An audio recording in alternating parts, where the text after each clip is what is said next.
So students, let's start part 4 of chapter 8, how do organism reproduce. Students, in this video we will discuss the last sixth mode of asexual reproduction, that is spore formation. In many multicellular organisms, blob on a stick like structure are involved in reproduction. देखिए बहुत सारे multicellular organism में एक blob like structure as a involve होता है reproduction के अंदर. These blobs are known as sporangia, और इस ब्लोब स्ट्रक्चर को क्या बोलते हैं हम? Sporangia, which contains spore as a reproductive structure. और इसके अंदर एक रिप्रोडक्टिव स्ट्रक्चर होता है जिसको हम बोलते हैं, सॉरी इसके अंदर स्पोर्स होते हैं जो कि एक रिप्रोडक्टिव स्ट्रक्चर की तरह यूज होते हैं रिप्रोडक्शन प्रोसेस के अंदर. Thus, spore formation is a type of asexual reproduction. तो जो स्पोर फॉर्मेशन है वो क्या किसका टाइप हुआ? असेक्सुअल रिप्रोडक्शन का. Where living cells or spores have the ability to germinate and give rise to a new colony of daughter organism. Means जो spores हैं वही रिप्रोडक्शन प्रोसेस के अंदर एक इंपॉर्टेंट रोल प्ले करते हैं, और स्पोर्स के अंदर ही एबिलिटी होती है न्यू वन जनरेट करने के लिए, जिससे कि न्यू स्पीसीज को जर्मिनेट कर सके और न्यू डॉटर ऑर्गेनिज्म क्रिएट कर सके. This type of reproduction occurs in bacteria. कहां पर होता है इस टाइप का रिप्रोडक्शन? बैक्टीरिया के अंदर, एल्गे के अंदर, फंगी के अंदर, फर्न्स के अंदर, and mosses which is also known as rhizopus. इन सभी के अंदर स्पोर फॉर्मेशन वाला असेक्सुअल रिप्रोडक्शन देखा जाता है. So after the discussion of all the 6 modes of asexual reproduction, let's start next topic, modes of sexual reproduction. In this type of reproduction, both sexes, that is male and female, are involved. देखिए sexual reproduction के अंदर male sex भी involve रहेगा और female sex cells भी involve रहेंगे. Male sex cell और female sex दोनों बोथ पेरेंट पार्टनर का इन्वॉल्वमेंट रहेगा. किसके अंदर? सेक्सुअल रिप्रोडक्शन के अंदर. जबकि असेक्सुअल के अंदर सिंगल पेरेंट का ही इन्वॉल्वमेंट रहता था. Sex cell of one partner male fuses with the sex cell of another partner female in order to produce a new cell called zygote. अब इसके अंदर क्या होता था? तो मेल का जो सेक्स सेल है वो किसके साथ फ्यूज होता है?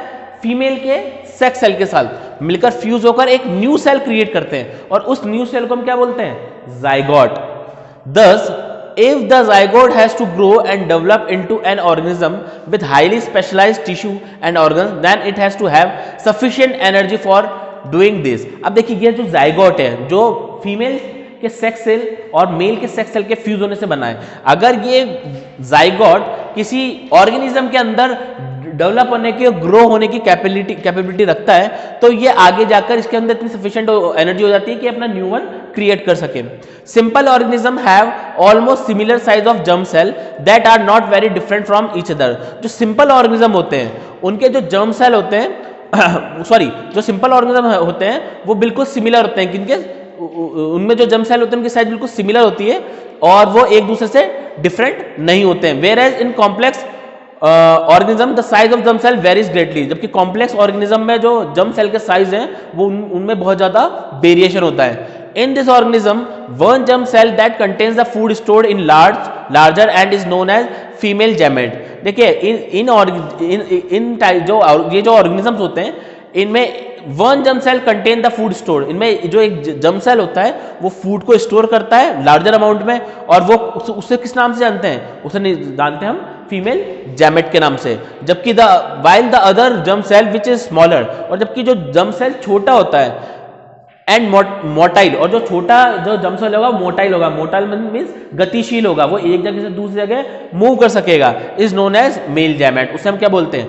मेल जैमेट. यानी मेल जैमेट स्मॉलर और मोटाइल होगा, फीमेल जैमेट लार्जर होगा और फूड को स्टोर करने की उसके अंदर कैपेबिलिटी होगी.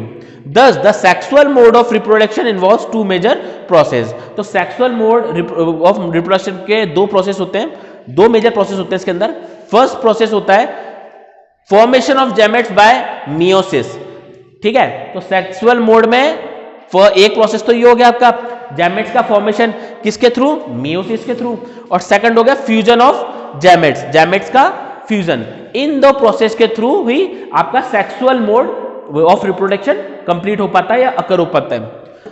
Now next is sexual reproduction in flowering plant. अब हम फ्लावर के अंदर सेक्सुअल रिप्रोडक्शन देखेंगे। Flowering plants are generally angiosperm. देखिए फ्लावरिंग प्लांट जो होते हैं वो एंजियोस्पर्म होते हैं। एंजियोस्पर्म्स कौन से होते हैं? जो फ्लावर भी बियर करते हैं और उसके साथ फ्रूट भी बियर करते हैं, ठीक है ना।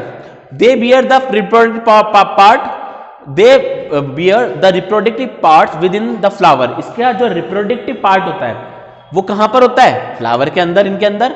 And their seeds are enclose in a fruit, और जो सीड्स होते हैं वो फ्रूट के अंदर, यानी फ्रूट के अंदर सीड्स और रिप्रोडक्टिव पार्ट फ्लावर के अंदर। Most plants have both male and female reproductive organ in the same flower and are also known as bisexual flower. को बहुत मोस्ट ऑफ द प्लांट्स में हमने पाया गया है कि मेल और फीमेल रिप्रोडक्टिव ऑर्गन्स वो दोनों एक ही सेम फ्लावर में होते हैं। अगर सेम फ्लावर में मेल रिप्रोडक्टिव पार्ट भी है और फीमेल रिप्रोडक्टिव पार्ट भी है तो ऐसे फ्लावर्स को हम किस नाम से जानते हैं? बाइसेक्सुअल फ्लावर्स के नाम से। एग्जांपल लिली, रोज, हिबिशियस, मस्टर्ड एक्सेट्रा। ये सभी क्या है? ये सभी बाइसेक्सुअल फ्लावर से रिप्रोडक्शन आगे डन करते हैं अपना। while other have either male or female reproductive part in a flower known as unisexual flower. और ऐसे फ्लावर या तो उनके जिनमें या तो मेल रिप्रोडक्टिव पार्ट हो या फीमेल रिप्रोडक्टिव पार्ट हो, दोनों में से एक हो, ऐसे फ्लावर्स को हम किस नाम से जानते हैं? यूनिसेक्सुअल फ्लावर्स के नाम से। अब इनके एग्जांपल कौन से हैं? एग्जांपल पपाया, वाटरमेलन एक्सेट्रा, यानी ये यूनिसेक्सुअल फ्लावर्स होते हैं इनमें। और बायसेक्सुअल का मैंने अभी आपको बता दिया, लिली, रोज, हिबिशियस, मस्टर्ड, ये सब बायसेक्सुअल फ्लावर्स होंगे इनके अंदर। अ flower is a comprised of 4 main part. अब देखिए एक फ्लावर में के मेन 4 पार्ट होते हैं। फर्स्ट होता है sepals, second is petals, third is stamen and fourth is carpels. ये 4 पार्ट होते हैं मेन फ्लावर के, sepals, petals, stamens and carpel. Stamens and carpels are the reproductive part of flower. Flower का जो स्टैमन पार्ट होता है और जो कार्पेल पार्ट होता है ना, ये वाला पार्ट और ये वाला पार्ट, स्टैमन और कार्पेल, ये आपका रिप्रोडक्टिव पार्ट होते हैं फ्लावर के। Now talk about first part, sepals. These are the leaf life structure present as the outermost circle. Leaf life structure होता है जो कि आउटर मोस्ट सर्किल के अंदर प्रेजेंट होता है। They provide protection to the bird in the initial stage. Bird को protection initial stages में प्रोटेक्शन प्रोवाइड कराता है। All the sepals taken together are called calyx. और all the sepals taken together, और जब सभी सेपल्स को एक साथ किस नाम से जाना जाता है? कैलिक्स के नाम से। Second is petals. These are usually bright colour. कैसे होते हैं कलर के अंदर? Usually bright in colour. They protect the reproductive part which lie inside the flower. और ये किसको प्रोटेक्ट करते हैं? फ्लावर के अंदर जो रिप्रोडक्टिव पार्ट होता है उसको ये प्रोटेक्ट करते हैं। Their function is to attract insect for pollination. और ये इंसेक्ट्स को अट्रैक्ट करते हैं किस प्रोसेस के लिए? पॉलिनेशन प्रोसेस के लिए। All the petals taken together are called corolla। और सभी कॉटल्स को सम्मिलित फॉर्म में या टुगेदर फॉर्म में क्या बोला जाता है? कोरोला के नाम से भी जाना जाता है। थर्ड पार्ट इज स्टैमेन, जो कि एक मेल रिप्रोडक्टिव पार्ट होता है। It is the male reproductive part of the flower. A single flower may have number of stamens in it.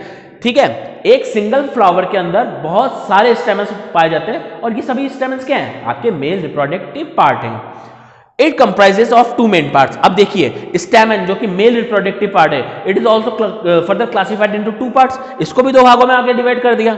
एक तो anther and other is filament. First talk about anther. It is the swollen tip of stamen. Stamen का जो स्वैलन tip होता है उसको किस नाम से जानते हैं हम? एंथर के नाम से। Anther is a bilobed structure containing 2 pollen sac. और इस एंथर के अंदर बायलोब्ड स्ट्रक्चर होता है जिसके अंदर 2 पॉलन सैक्स होते हैं which produce pollen grains that are yellowish in color। जो कि क्या प्रोड्यूस करते हैं? pollen grain। और pollen grain किस कलर के होते हैं? येलोइश कलर के। दूसरा पार्ट होता है इसका filament. It is the stock of stamen that supports the anther. Stock of the stamen, stamen का एक बंच होता है जो कि किसको सपोर्ट करता है? एंथर को। Next carpel which is also known as pistil. It is the female reproductive part. ये कौन सा पार्ट है? आपका फीमेल रिप्रोडक्टिव पार्ट है। Which is present in the centre of the flower. और ये फ्लावर के सेंटर में प्रेजेंट रहता है। It comprises of mainly 3 parts. देखिए अब इसके अंदर भी मेनली 3 पार्ट्स होते हैं। First stigma, it is the terminal part of carpel which may be sticky and help in receiving the pollen grains during pollination. Pollination process में जो pollen grain को रिसीव करने में जो हेल्प करता है वो आपका स्टिग्मा करता है, क्योंकि ये किस टाइप का पार्ट है, ये एक बहुत स्टिकी पार्ट होता है, बहुत चिपचिपा पार्ट होता है, तो जिससे कि पॉलन ग्रेन आराम से इस पे स्टिक हो जाते हैं और फर्दर पॉलिनेशन प्रोसेस के लिए हेल्प मिलती है इसमें। Second is style, it is the middle elongated part of the carpel. Carpel का जो बीच का जो एलोंगेटेड पार्ट होता है वो आपका क्या कहलाता है, style, which help in the attachment of the stigma to the ovary. जो स्टिग्मा को किससे अटैच करता है, ओवेरी से। देखिए ये आपका हो गया स्टाइल, ये आपका स्टाइल हो गया जो स्टिग्मा को ओवेरी से अटैच कर रहा है। ये आपका स्टिग्मा, ये आपका स्टाइल, ये आपका ओवेरी, ये आपके सेपल हो गए, ये आपके पेटल हो गए, ये फिलामेंट्स हो गया और ये ऊपर एंथर, ठीक है, जो कि आपका क्या है, मेल रिप्रोडक्टिव पार्ट, ये और ये हो गया pistil. Next third is ovary, it is the soil and bottom part of carpel.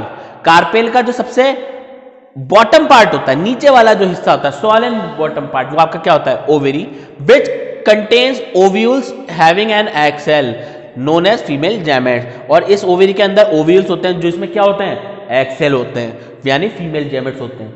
Female gametes egg cell बात एक ही है, ठीक है। तो ये एक इसका लॉन्गिट्यूडनल सेक्शन ऑफ फ्लावर था, ठीक है। इसको female reproductive organ of plant को का भी एक डायग्राम यहाँ पर है, इसको भी आप एक बार देख सकते हैं। ये आपका ओवेरी पार्ट हो गया, ये वाला पार्ट उसको ये ओवेरी रहा, ये बीच का जो स्टाइल है उसको यहाँ पर ये स्टाइल से शो कर दिया और ये ऊपर स्टिग्मा रहा। तो यानी स्टिग्मा ये आपका कंप्लीट फीमेल रिप्रोडक्टिव पार्ट हो गया, ठीक है ना, रिप्रोडक्टिव ऑर्गन हो गया कि फ्लावर के अंदर जो फीमेल का जो रिप्रोडक्टिव ऑर्गन है वो आपका स्टिग्मा, स्टाइल और ओवेरी इनसे कंप्लीट होता है, ठीक है। और ये एक और दे रखा है फिलामेंट, एंथर और पोलन, सैक विथ पोलन, इसके अंदर पोलन है। The male germ cell must fuse with the female germ cell to initiate the process of reproduction in plant. अब देखिए जब मेल जर्म सेल आपका वो आपके वही रहेंगे पोलन ग्रेन्स जो होते हैं, वो किसके साथ फ्यूज होंगे, फीमेल जर्म सेल के साथ। या इन शॉर्ट अगर मैं आपको बात बोलूं कि female germ cell female germ के साथ फ्यूज अगर हो गए तो रिप्रोडक्शन का प्रोसेस इनिशिएट हो चुका है, ठीक है। यानी दोनों के फ्यूज होने से इनिशिएट हो जाएगा रिप्रोडक्शन का process. For this it is necessary to perform pollination, और इसके लिए क्या जरूरी है, पॉलिनेशन होना, ठीक है। अब पॉलिनेशन होता क्या है उसको भी डेप्थ में पढ़ लेते हैं हम। The transfer of pollen grains from the anther of the stamen to the stigma of a flower। देखिए स्टेमन आपका मेल रिप्रोडक्टिव पार्ट फ्लावर का, और उसके अंदर जो एंथर है उस पर पॉलन ग्रेन होते हैं, वहां से पॉलन ग्रेन का ट्रांसफर हो जाए फ्लावर के स्टिग्मा पार्ट में, जो कि बहुत ज्यादा स्टिकी होता है, जो पॉलिनेशन में हेल्प करता है। वहां से पॉलन ग्रेन आ गए आपके फ्लावर में। अगर ऐसा जो ट्रांसफर होता है तो इस ट्रांसफरेशन प्रोसेस को हम बोलते हैं पॉलिनेशन प्रोसेस। पॉलन ग्रेन का ट्रांसफर होना एंथर के स्टेमन से फ्लावर के स्टिग्मा में। The pollen grains can be transferred by various agents like wind, water, insect and animal. अब ये पॉलन ग्रेन ट्रांसफर होते कैसे हैं, देखिए इसके कुछ एजेंट्स होते हैं। हवा चली, विंड चली, हवा से फ्लावर के मेल पॉलन ग्रेन दूसरे फ्लावर के स्टेमन पे जाके इस पे स्टिग्मा पे जाके स्टिक हो गए, तो ट्रांसफर हो गया। वाटर एक एजेंट रहा, वाटर से पॉलन ग्रेन ट्रांसफर हो सकते हैं, मूव कर सकते हैं एक जगह से दूसरी जगह। इसके अलावा इंसेक्ट हो गए, इंसेक्ट की वजह से भी कोई पॉलन ग्रेन एक जगह से दूसरी जगह मूव कर सकता है। तो ये सभी क्या है, पॉलिनेशन के एजेंट है, पॉलन को ट्रांसफर करने के लिए एजेंट्स हैं। Next is pollination can be 2 types. अब पॉलिनेशन भी 2 टाइप का होता है, एक तो होता है सेल्फ पॉलिनेशन और एक होता है cross pollination. First talk about इस first type, self pollination, in which the pollen from the stamen of the flower is transferred to the stigma of the same flower। अगर एक ही प्लांट के same flower में, बात समझिएगा, अगर the pollen from the stamen of a flower is transferred to the stigma of the same flower, एक ही flower के स्टेमन से पॉलन ग्रेन उसी फ्लावर के स्टिग्मा में ट्रांसफर हो जाए तो वो क्या कहलाएगा आपका self pollination. Second is cross pollination, in which the pollen from the stamen of a flower is transferred to the stigma of different flower. और एक फ्लावर के स्टेमन से पॉलन अगर दूसरे फ्लावर के स्टिग्मा में जाके ट्रांसफर होते हैं तो यह कहलाता है आपका क्रॉस पॉलिनेशन. ओके.